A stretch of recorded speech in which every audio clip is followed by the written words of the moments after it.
Jane Storier and Linda Darby and myself, Virginia Smallfry, have shown at the Martin Batchelor Gallery since 2001. 17 years we've had three-person shows. This is our fourth, and we decided 2 years ago that we would have a show this year in the summer, and little did we know that it would be the last, and that it's the last for Martin, but it's also the closing show for the Martin Batchelor Gallery. Sisters from other mothers, because we do know each other even farther back than that. I was Jane Storier's roommate in university, and I've known Linda for 25 years as well, so we have a deep history together and a deep artistic history together. The show itself is quite diverse. We've often played with trying to impose themes on our joint shows, but it's always been kind of ironic and humorous how it turns out that we simply do our own thing, regardless of the suggestions that we try to create for format or for theme. So this is no different, but I think it's a dynamic, diverse, an interesting show. I'm glad we had this opportunity. I'm really thankful that Martin has been here these last 22 years, and I think the Martin Batchelor Gallery will be missed. I'd like to say a few things about my work. I have tried something new, taken some risks. I was inspired by Ai Weiwei, a social activist, perhaps the most famous contemporary Chinese artist living today. Ai Weiwei lives in a country where freedom of speech is not a given. He has been beaten up, had his new studio bulldozed, been under constant surveillance, and he uses social media so well and is such a risk taker. As a young man, he actually briefly was a blackjack dealer. And risk does play an important part of his work, both personal, financial, political risk. And in that vein, I risked trying some alternative paper and paint transfer methods, and most of them didn't make it to the show.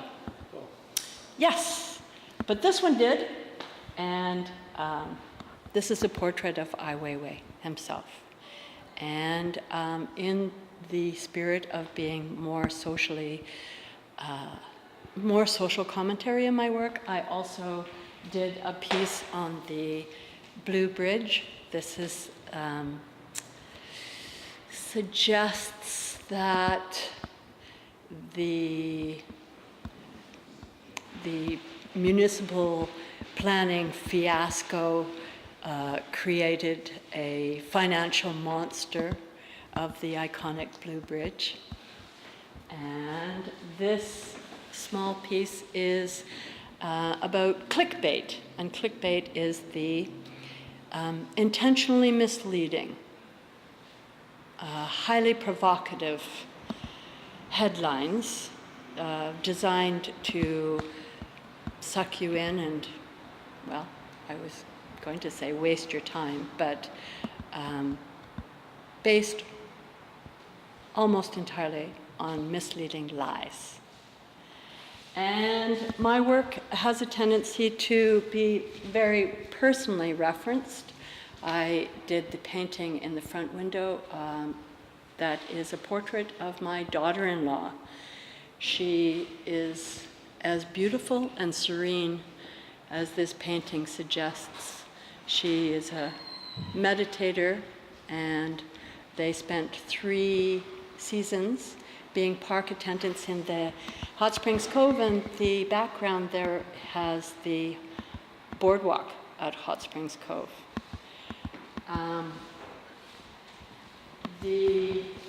I often base paintings on my friends, and this painting actually has my husband James represented as a chimpanzee playing a guitar.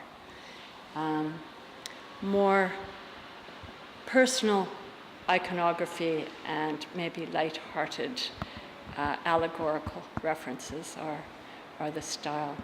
So this show includes both the new works on paper and some older works on canvas. My name is Jane Story. This first piece that I want to show you is the size that we collectively agreed, the 3 of us, to work from, at least to give us a unity of one piece that everybody had the same size. I'm not used to working so very large. I'm more of like a quarter of that size generally, so it was a good exercise to step away and look at it. Here I'm getting the best view I've ever had of it. But so I initially started with a sketch, and I knew I wanted to do something that was representing Earth, and I call it strata. It's about the eruption coming up. There are some calligraphic strokes down at the bottom. It's not impasto, there's no depth to the strokes. Everything is fairly flat, a little bit transparent, but still I wanted to exemplify the force of the Earth coming, or the molten lava of the center of the Earth coming up through the stratus, and water, or blue being water symbolically, minerals, colors, mostly earth, and just that force is coming up, but equally we're inside a dome where there's a force that's strong and able to pierce the earth equally, coming from the sky. So I felt that it was a unifying of all of the elements. And on the basis of elements, I did these 4 pieces that are up here. They're earth, water, air, and fire. And here I thought initially, I did my air and my fire, and I kind of had an idea that I would include this sort of symbol of a human at repose and meditative state. However, when it came to to earth, I couldn't quite stay there. I couldn't put this image into the earth or on the earth. I had to go beyond the earth. So that changed the theme a little bit in the continuum of the figure. And then this, of course, was fire. Fire really got me. I did fire here, and I did fire here, and of course the pyre that's in the entrance window. So of the elements, I guess fire really grabbed me. Although there is this water piece that I titled Nature Arranged, and it's sort of in the water, the water being an emotional element, the receptivity of the individual to allowing nature to guide it through the channels of the waterway. That's why I called it Nature Arranged. And shall I continue? Okay, well then come down here and we'll see this one that is the most curious of, it got lots of reaction at the show, at the opening of the show. This one's called Mary Hollett's Circus. Mary Hollett was an illustrator and children's story writer through the 20s till the 60s, actually. She had quite a long life. And Mr. Penny's Circus is where I took this idea from. And so you can find it on Amazon probably, Mary Hollett's ETS.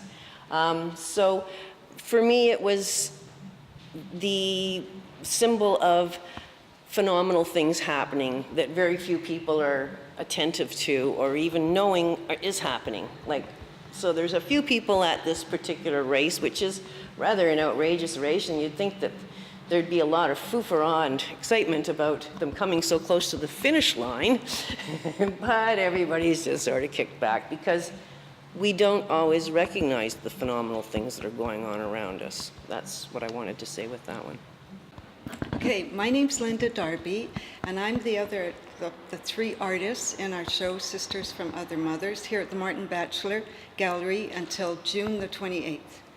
I have 6 pieces in this show, and I chose them because, 4 of them are cityscapes, and that's mainly my interest.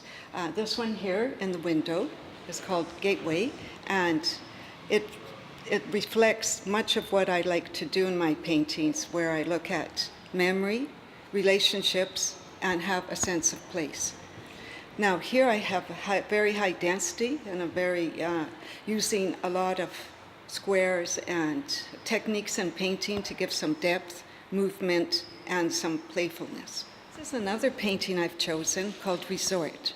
It again has the sense of place that comes from my memory. I didn't paint from a photograph, but it comes around to suggesting somewhere that I've been, in this case, Cuba, with all the resort facilities there.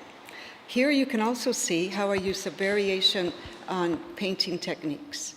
I have dripped some of this, splattered. I use texture underneath that comes out.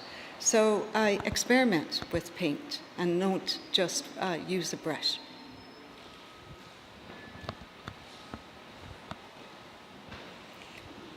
In this diptych, representing my 3rd painting here in the show at Martin Batchelor, I have a sense of the places that I toured last year in Italy, where we have people living in the hilltops. And here they have high density, 68 million people, and we have the feel of this, but there's also the fact that many of the people, the young people, travel to other countries to work. So I'm worried about the crumbling infrastructure, and this is reflected here. Also, there's a different kind of perception at the bottom. You get a feeling that because I was on a road trip, it's a sense of reading a map along with the feel of looking at a hilltop town in Italy.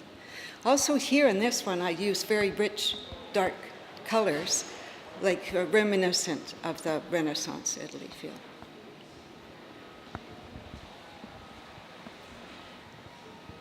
Now, in the next 2 paintings, these are more of a different style. And this style I've chosen because 17 years ago, when I first had my show here with Jane in Virginia, I used more this representational style with some symbols in them. And so I like the feel in this one here of a very realistic scorpion, but gestural background gives it a fantasy feeling, suggested of the dual tonality in magic realism, the term is. This one here, we also have a similar example of what I call magic realism, in that there's some suggestion of fantasy.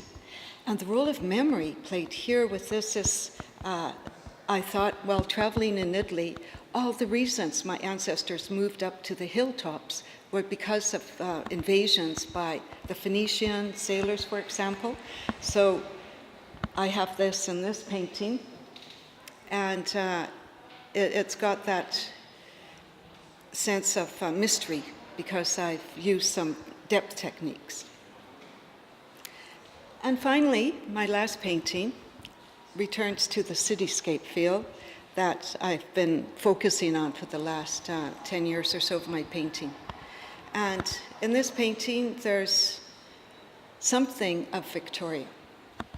So I wouldn't call it my interpretation of Victoria, but here we have the bridge that dominated much of our discussion here for the last 5-6 years, and the sense of the harbor and the effect I feel from the expanding population.